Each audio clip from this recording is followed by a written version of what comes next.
dentro de la misma palabra Babilonia, Babel, en hebreo significa la confusión. Y en el capítulo 11 del libro de Génesis encontramos la primera rebelión mundial o masiva en contra de los mandamientos de Dios. Rápidamente, como un antecedente, vino el diluvio, la destrucción humana, donde sobrevivieron solamente 8 personas. Noé, su esposa, sus 3 hijos y sus 3 nueras. Y viene de Cam, uno de los hijos de Noé, en el capítulo 10 del Génesis, que su hijo primero fue Cus, y de Cus nació Nimrod. Entonces se encuentra en Génesis 10, del 1 al 4. Y Nimrod, o sea, el nieto de Cam, que fue la descendencia que originó más problemas y que continúa desarrollando problemas en el mundo, que es la tierra de Canaán o los cananitas, amorreos, jebuseos, etcétera, etcétera, de donde está actualmente el conflicto más grande de toda la historia, que está en el Medio Oriente. Vemos que Nimrod se le nombra el primer rebelde de la historia. Dice en Génesis capítulo 10, versículo 8, y Cus engendra a Nimrod, quien llegó a ser el primer poderoso, el primer Gibor, en el hebreo significa la primera persona que tuvo que sobresalió sobre todos los demás hombres y fue cazador delante de Jehová. Aquí la palabra no significa que haya sido cazador de bestias o de animales, sino fue el primer cazador de seres humanos, por lo cual se dice Nimrod, vigoroso cazador, y el comienzo de su reino fue Babel.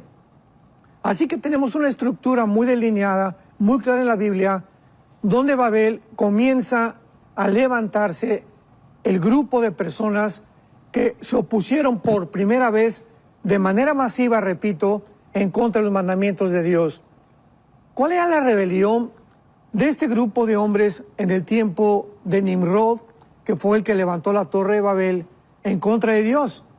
Bueno, pues Dios le había dicho a Noé en el capítulo 9, después del diluvio, propáguense y fructifiquen por toda la tierra, vayan y llenen toda la tierra. Y se junta por primera vez un grupo de personas dirigidas por Nimrod en la Torre de Babel para decir no de ninguna manera. Vamos a unirnos, vamos a convergir todos en el mismo pensamiento, vamos a levantar una torre que llegue al cielo, vamos a una ciudad y hagámonos un nombre. ¿Qué es lo que vemos aquí espiritualmente? Porque al venir a la Biblia, pues no solamente veamos las acciones de los seres humanos, sino lo que se encuentra detrás de los seres humanos, que es la dimensión espiritual. Y aquí vemos el plan satánico por toda la historia del ser humano. ¿Cuál es el plan satánico? Que no hubieran varias naciones, que se reunieran todas en un solo grupo, porque a Satanás le conviene dirigir más a un solo hombre que a 200 presidentes que hay actualmente en las naciones en el mundo. Es mucho más fácil influenciar un solo hombre y que ese hombre influencie a todas las demás naciones. Entonces aquí vemos que este plan se va a culminar con la llegada del anticristo. El anticristo, ¿cuál es el plan del anticristo? Un solo gobierno, un solo hombre como líder, una sola religión, un solo poder político, una sola economía, un solo ejército. Así que lo que comienza en Babel va a terminar con el anticristo. Muchos geólogos, paleontólogos y arqueólogos han tratado de precisamente buscar dónde se originó el ser humano y han descrito al África, al continente africano, como el inicio de la raza humana. Es una gran equivocación, desde luego, esa es la opinión que ellos tienen, porque no hay nada científico ni tampoco genético en esta descripción. Pero la Biblia claramente nos muestra que cuando Dios llama a Abraham, que ya después del diluvio, ahorita estamos situados históricamente a 1500 años desde Adán. Adán sabemos que vivió 930 años, después tuvo a Set, después Set ya vino toda la descendencia, Enoc, Lamec, y después viene Noé, que estamos hablando que a los 500 años Noé tiene a sus 3 hijos. O sea, cuando él comienza en el arca, es cuando comienza el diluvio, y a los 600 años después que Noé tenía ya de edad, vemos nosotros que sus hijos pues ya tenían sus 3 esposas con sus descendientes que nacieron en la nueva tierra.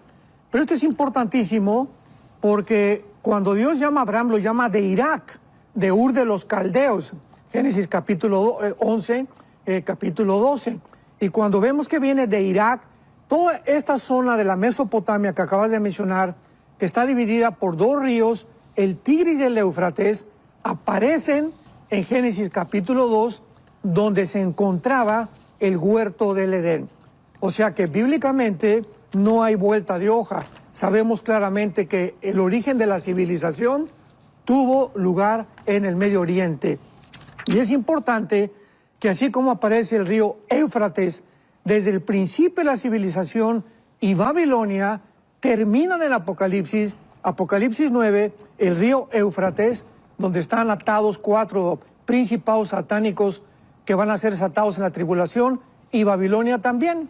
Entonces, cuando vemos nosotros estas características, pues no podemos más que alabar a Dios por la grandeza, la exactitud, la veracidad, los impresionantes detalles de las Sagradas Escrituras, que no se encuentran en el hinduismo, ni en el islam, ni en el budismo, ni en ninguna otra religión, ni en ningún otro libro de los billones de volúmenes de literatura que hay en las bibliotecas.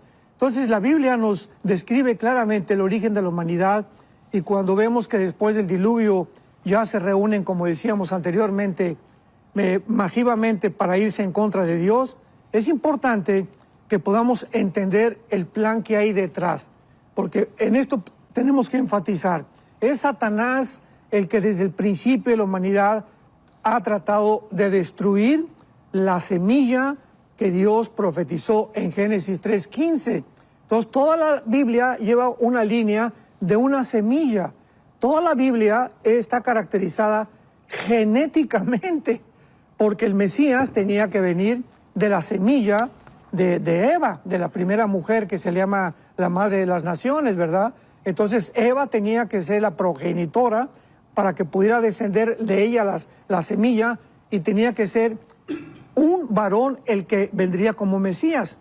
Entonces, por esta explicación de que José no se podía meter con María, porque la semilla o el cromosoma YX de José estaba infectado. Qué increíble que hace 2000 años la Biblia nos relatara la historia de María y de José, que no podían ellos más que tener una amistad, no se podían reunir sexualmente para que el Mesías naciera de una forma virginal.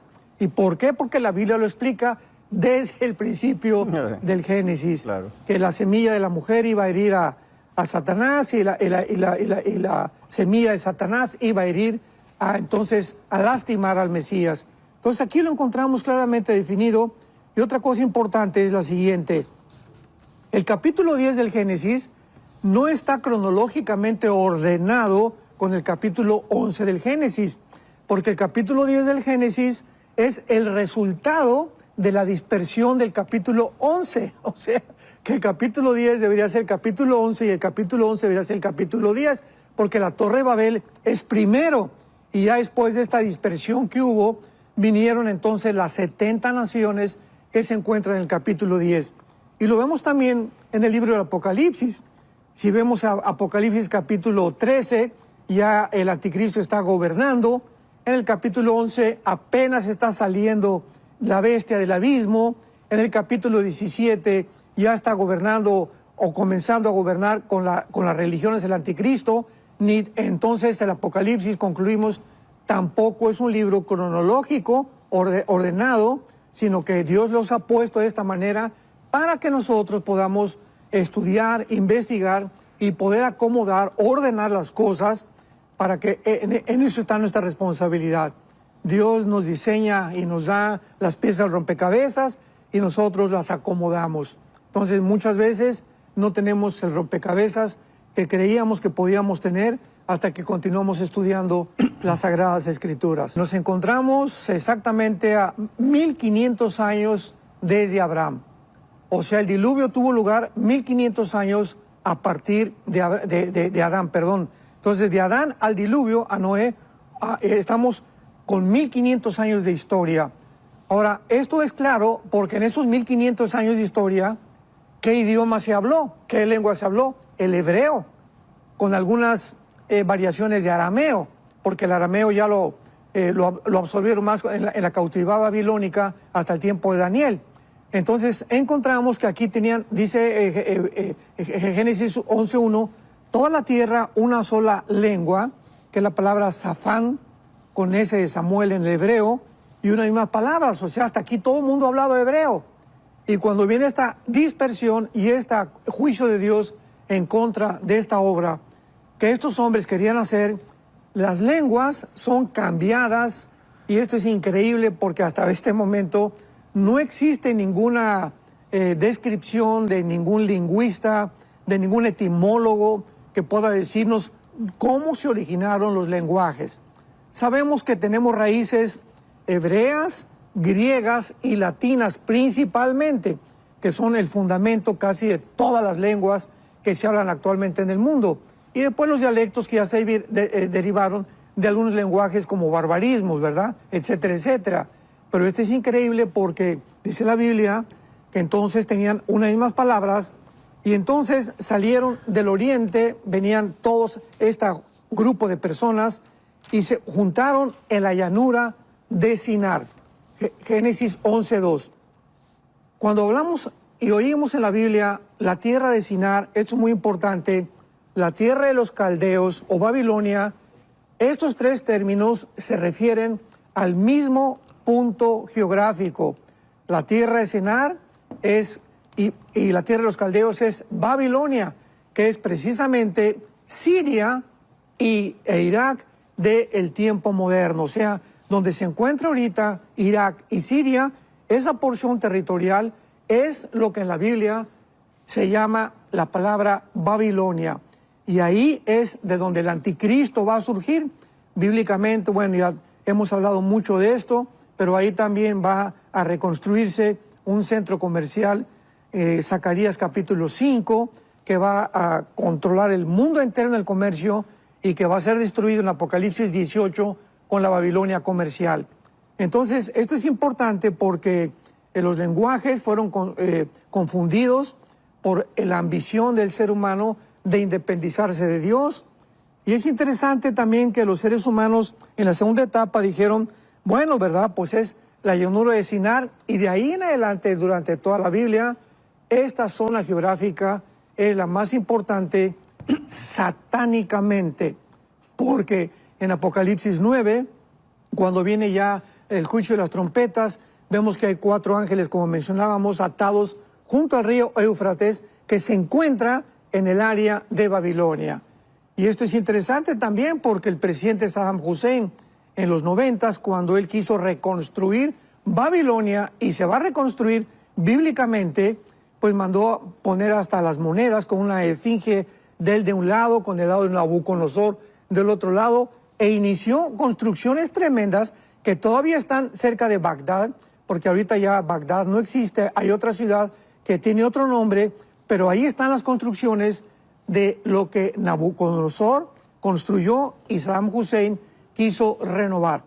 Así que venimos a un punto histórico y profético en la Biblia interesantísimo que nos está hablando, vuelvo a repetir, en la modernidad de lo que la Biblia profetizó hace miles de años. Que dice en el versículo 3, Génesis 11, que el material que usaron, esto es muy importante, eran ladrillos en lugar de piedra. O sea, ¿por qué? ¿Por qué no usaron piedras? ¿Por qué usaron ladrillos? Lo vamos a explicar. Y el asfalto en lugar de mezcla.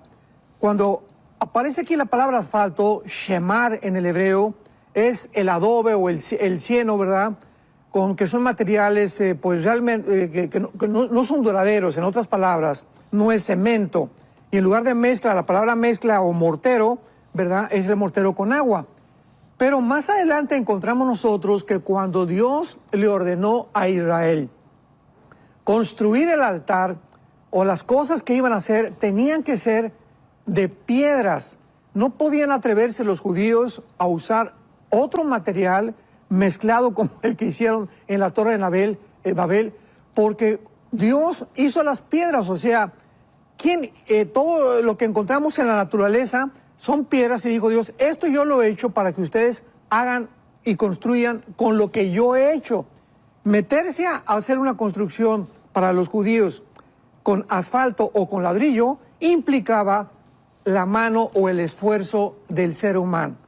Entonces, esto era lo que quería Dios dejar muy en claro.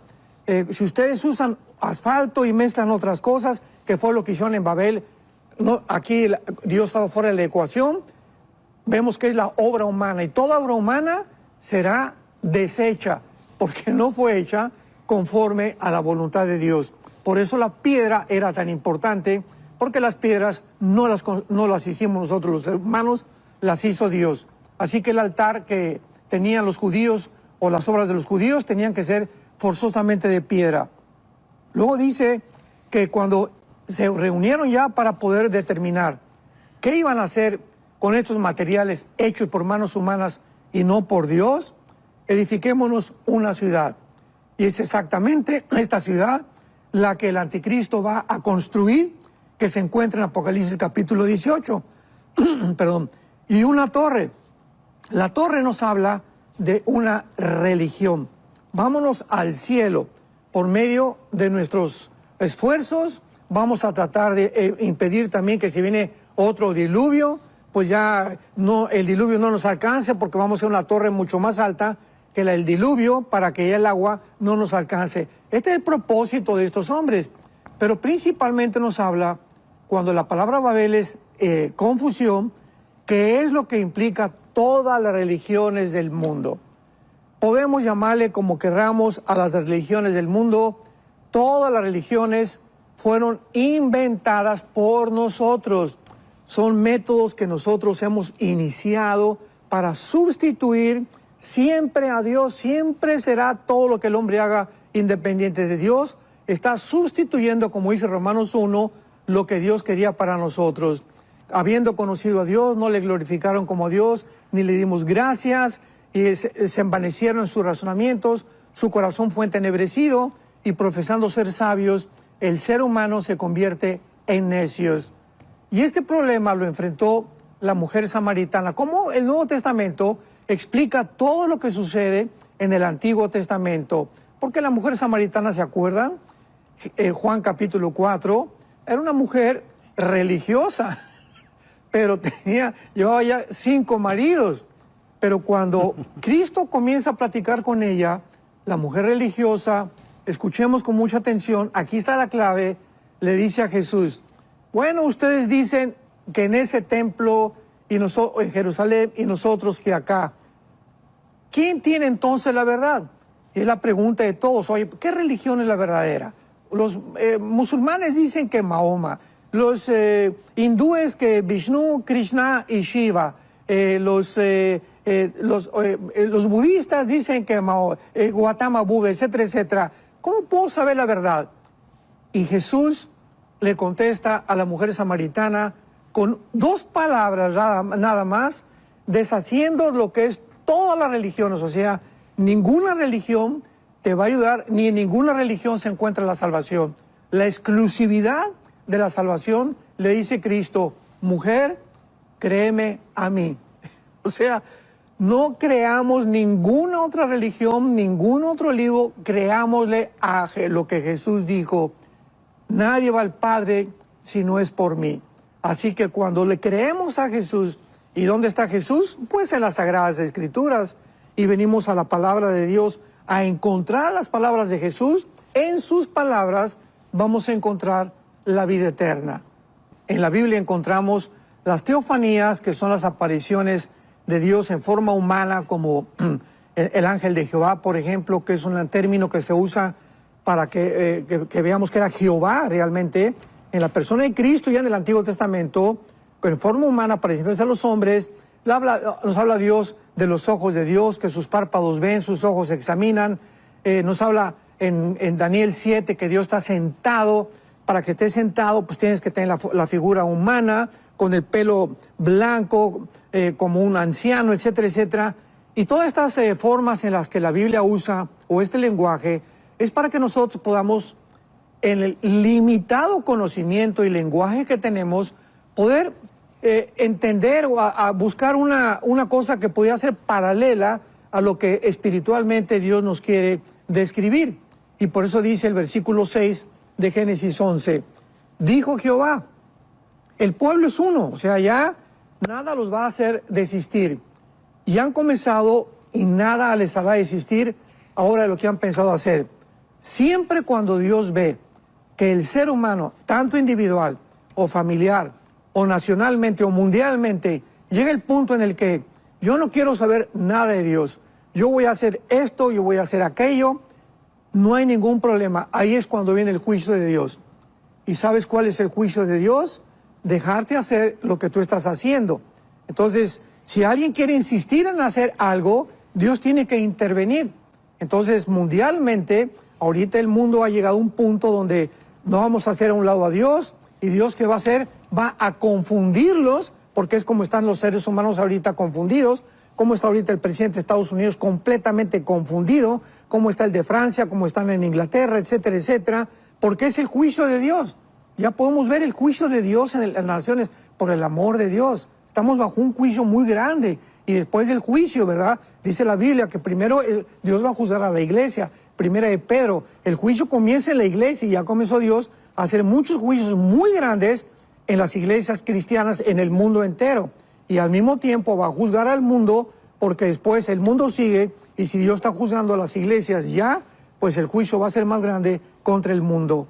Entonces, nada les hará desistir, y dijo Dios, la única forma de poder evitar que lleguen con esta locura es confundirlos. En este caso fueron las lenguas.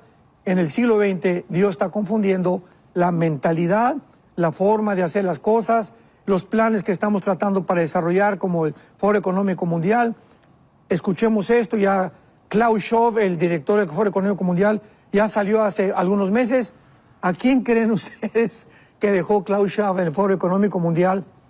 Para que él sea, vean ustedes en Google, a Yuval Noah Harari, un muchacho judío, no más de 40 años, homosexual, y comienza a decir que Cristo no existe, que la inteligencia artificial va a crear una nueva Biblia y que va a desarrollar una nueva raza humana. Entonces, la confusión no podía ser más grande que en la Torre de Babel. Dios tiene que de alguna manera confundir a los seres humanos, y la mayor parte de ellos es con la locura, porque el ser humano que se aparta de Dios, que vive confundido, será confundido más y más y más, y llegará a la locura como han llegado los hombres y como llegará el futuro gobernante mundial, que es el anticristo.